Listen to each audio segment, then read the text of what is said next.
Alors le projet que je souhaite aborder ici, c'est la transformation autour du cloud, des plateformes cloud de Pernod Ricard. Donc aujourd'hui dans Digital Ops, le département que je gère aujourd'hui, gère justement les parties des clouds, des plateformes as service au niveau du cloud. On a plusieurs pays, on gère notamment, c'est des plateformes globales au monde, où on gère plus de 11 pays. Donc des environnements au niveau de l'Europe, IMIA, Asia et America. Donc le projet que je veux aborder aujourd'hui justement, c'est la mise en place du département Digital Ops qui a permis justement de porter toute la transformation digitale de Pernod Ricard. En 2015, quand le PDG a pris ses fonctions, Alexandre Ricard, il a souhaité que la data soit au centre justement de la transformation.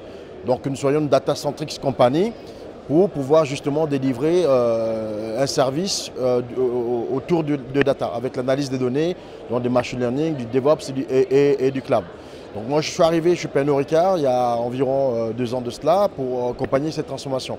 Et donc j'ai mis en place au niveau de ce projet-là toute l'équipe, tous les process, et on est arrivé à transformer, à soutenir les activités de l'entreprise justement, du métier, pour amener cette transformation à maturité. Aujourd'hui, Pernod Ricard, par ces chiffres, d'ailleurs qui viennent d'être annoncés, dépasse la barre de 10 milliards de chiffre d'affaires pour 2022. C'est un record parce que ça n'a jamais été atteint depuis 30 ans. Et donc dans ce cas de transformation, il faut savoir que nous avons plusieurs filiales. Pernod Ricard, c'est 92 filiales quand même dans le monde. On a des brand companies et des market companies. Et donc le projet consistait en termes d'enjeux à apporter cette agilité, cette souplesse dans les différentes organisations qui étaient mises en place, notamment avec les data series, les centres d'excellence cloud, les centres d'excellence data, les centres d'excellence de sécurité. Et donc l'idée, c'était d'accompagner le métier dans cette transformation digitale pour pouvoir justement apporter cette fluidité, cette flexibilité qui était attendue par l'opérationnel. Voilà. Alors pour le projet, déjà il faut savoir que le modèle qu'on a adopté, le modèle DevOps qu'on a adopté au sein de Pernod Ricard, c'est un modèle qui a été adapté par rapport à l'organisation, parce qu'au départ on a souhaité prendre un modèle et l'appliquer, et ça ne fonctionne pas. Ça ne fonctionne pas pour les simples bonnes raisons que les équipes fonctionnent en mode traditionnel, en silo. Et donc on a analysé justement l'organisation et on a pensé effectivement qu'il fallait découper le modèle organisationnel. Donc la partie CI au niveau du métier, ceux qui font justement le développement des applications pour nos métiers, parce que le business en a besoin. Et nous, notre équipe, on est resté sur la partie, ce qu'on appelle la partie CD, donc le Continuous Deployment, pour pouvoir déployer les applications dans le cloud. Alors en termes de moyens, on a monté des équipes et puis après on a accompagné cette transformation en interne. Et il faut savoir que le périmètre, comme je disais, c'est vraiment monde. Donc on a des équipes qui couvrent tous les 4 continents, notamment l'Afrique, l'Asie, l'Amérique, l'Europe. Et on a des équipes qui couvrent sur l'ensemble.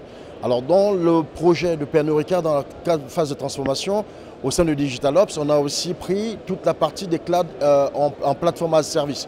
Donc tout ce qui est des plateformes Salesforce pour la partie commerce, tout ce qui est CRM au niveau de l'entreprise. On a pris effectivement la partie Workday, donc tout ce qui est ressources humaines, donc c'est aussi des plateformes as service, c'est du cloud. Et donc toutes ces plateformes cloud-là sont gérées par mon département et aujourd'hui on arrive à mettre les moyens qu'il faut et on arrive à atteindre les objectifs, notamment en termes de résultats. Alors en termes de résultats, on va dire le département il est récent. Le cloud existe depuis au sein de Pernod Ricard, il faut faire la nuance. Moi je ne gère que la partie digital opération et sur cette partie digital opération, en 2 ans, on est arrivé à mettre en place la plateforme à 100% opérationnelle. Aujourd'hui on a une excellence opérationnelle à 100%. On évolue sur la sécurité, on a fait des audits avec les fournisseurs, les providers. Les rapports d'audit montrent qu'effectivement on est très bien sécurisé et que les environnements sont assez stables. Donc il n'y a pas de problème autour de ça. Maintenant il y a encore des chantiers qui restent, justement les chantiers du DevOps, de l'amélioration, l'automatisation. Il y a des chantiers justement de la partie reporting qu'il faut améliorer.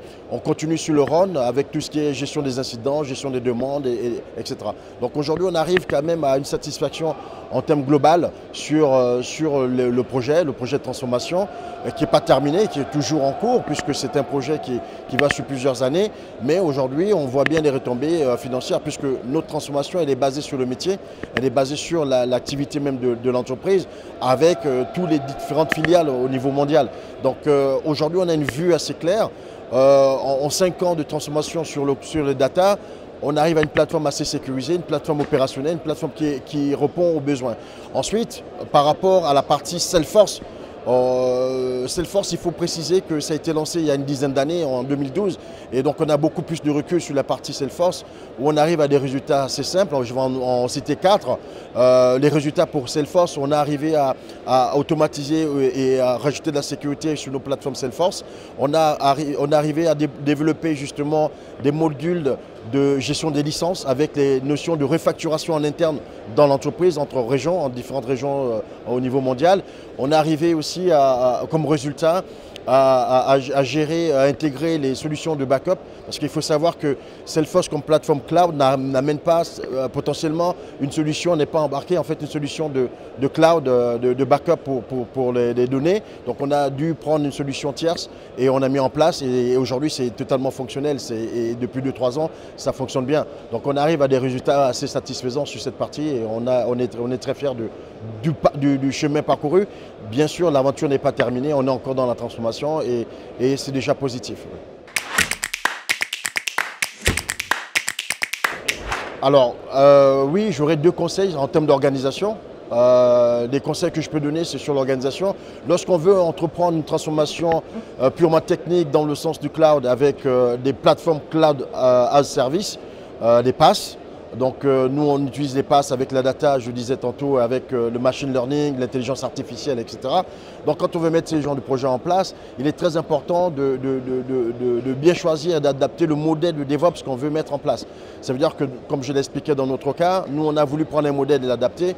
On voit que ça ne fonctionne pas et donc ça, c'est un point d'attention, un point de vigilance. Il ne faut pas que l'organisation s'adapte au modèle, il faut plutôt que le modèle s'adapte à l'organisation et c'est ça la démarche qu'il faut avoir.